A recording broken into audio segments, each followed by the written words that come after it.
ফিতনা। এই ফিতনা থেকে বাঁচার জন্য সর্বশেষ আল্লাহ তাআলা যুলকারনাইনের ঘটনা বলেছেন। অনেক বড় বাদশা ছিলেন, পৃথিবীতে 4 জন বাদশা গোটা বিশ্ব শাসন করেছেন, 2 জন কাফির 2 জন মুমিন।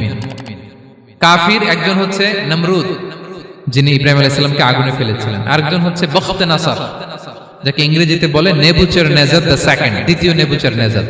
তারা কোনো নির্দিষ্ট এরিয়ার বাউন্ডারির বাদশা না, গোটা বিশ্বের বাদশা ছিলেন এই 2 জন কাফির। আর 2 জন বাদশা ছিলেন গোটা বিশ্বকে শাসন করেছেন, তারা ছিলেন মুমিন। একজন হচ্ছে সুলাইমান আলাইহিস সালাম, আল্লাহর নবী, আরেকজন হচ্ছে যুলকারনাইন, গোটা বিশ্ব শাসন করেছেন, প্রাচ্য থেকে পাশ্চাত্য সব জায়গায় তিনি গিয়েছেন, ইসলামের বাণী প্রচার করেছেন, জালিমদেরকে শায়েস্তা করেছেন। তো এরকম দিক বিদিক তিনি জয় করতেছিলেন। অনেকে যুলকারনাইনকে আলেকজান্ডার দ্য গ্রেটের সাথে গুলিয়ে ফেলে না। ম্যাসিডোনিয়াতে যে আলেকজান্ডার দ্য গ্রেট ছিল, উনি আর যুলকারনাইন এক নন। যুলকারনাইন হচ্ছে আল্লাহ তাআলার প্রিয় একজন বান্দা, অনেক বড় সাহসী বীর পুরুষ ছিলেন, গোটা বিশ্বে ইসলাম প্রচার করেছেন।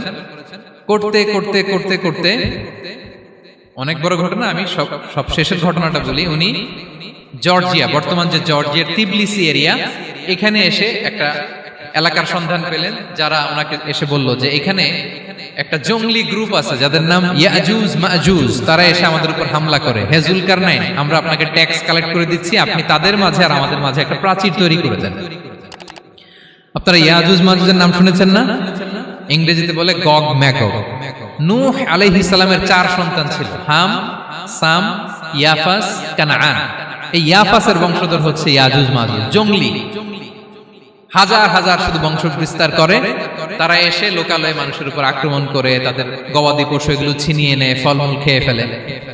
তো যুলকারনাইন বাদশার কাছে যখন বিচার দেওয়া হলো, উনি বললেন ঠিক আছে, তোমাদের ট্যাক্স দেয়া লাগবে না, তোমরা শারীরিক পরিশ্রম করে আমাকে সাহায্য করো। তো উনি বর্তমানে হচ্ছে এক পাশে কৃষ্ণ সাগর, ব্ল্যাক সি, আরেকদিকে কাস্পিয়ান হ্রদ বা কাস্পিয়ান সাগর, এর মাঝখানে 1200 কিলোমিটার লম্বা মাউন্টেন রেঞ্জ, পাহাড়ি এরিয়া, আপনারা গুগলে দেখবেন।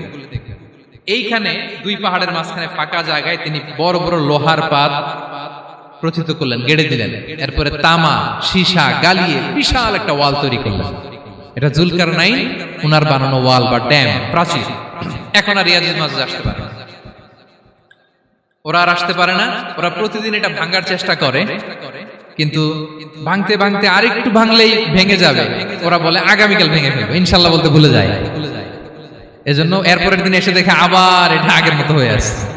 কিয়ামতের আগ দিয়ে ওদের মধ্যে এই ইনশাআল্লাহর প্রেরণা আসবে। তাদের একজন বলে উঠবে, আগামীকাল ইনশাআল্লাহ আমরা এটা ভেঙে খান খান করে দেব, ঠিকই ভেঙে ফেলবে। তখন তারা ভেঙে চুরে কুটি কুটি ইয়াজুজ মাজুজের দল এসে হামলে পড়বে। সামনে পড়বে তাবারিয়া সাগর, একদল এসে তাবারিয়া সাগর এমন ভাবে খাবে, এই দল যাওয়ার পরে আরেক দল এসে এখানে যে সাগরে যে পানি ছিল এটা কল্পনাই করতে পারবে না। তারা পৃথিবীতে ফিতনা ফাসাদ করবে।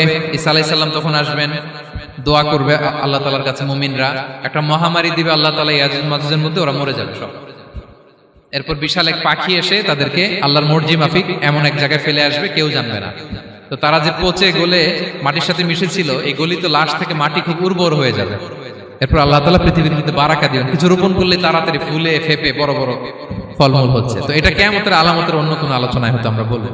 তো যুলকারনাইন তিনি বিশাল এখানে প্রাচীর তৈরি করে দিয়েছিলেন, এবং প্রাচীর তৈরি করে দিয়ে তাদেরকে বলেছিলেন যে যতদিন আল্লাহ তাআলা চাইবেন এটা থাকবে, এবং যেদিন আল্লাহ তাআলার আদেশ আসবে এটা ভেঙে খান খান হয়ে যাবে। তার মানে দেখেন, এত পাওয়ারফুল, এত শক্তিশালী, এত ক্ষমতাধর হওয়ার পরেও তিনি তার ক্ষমতাকে কার দিকে ফিরিয়ে দিয়েছেন? যে আল্লাহ যতদিন চাইবে এই প্রাচীর টিকে থাকবে, যেদিনই আল্লাহ তাআলার আদেশ আসবে এই প্রাচীর ভেঙে খান খান হয়ে যাবে।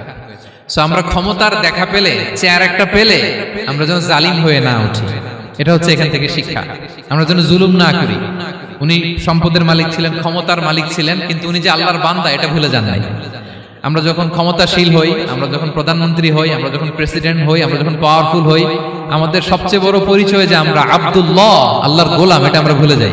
আমাদের আসল পরিচয় কি? আমরা আল্লাহর গোলাম।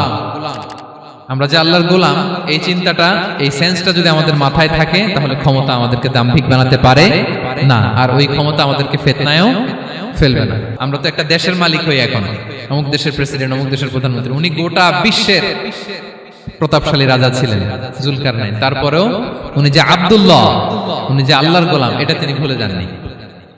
তাহলে এইভাবে যদি আমরা এই ফিতনাগুলো থেকে বাঁচার চেষ্টা করি, তাহলে এই ফিতনা থেকে আমরা বেঁচে থাকতে পারবো। এবং দাজ্জাল যদি এই মুহূর্তেও আসে, সে আমাদেরকে বিভ্রান্ত করতে পারবে না। পারবে? পারবে না ইনশাআল্লাহ। ইনশাআল্লাহ বলেন। আর ভবিষ্যতের সব কাজের আগে আমরা সবসময় কি বলবো? মনে থাকবে সবার? আল্লাহ তাআলা আমাদের সবাইকে কথাগুলো বোঝার ও আমল করার তৌফিক দান করুন।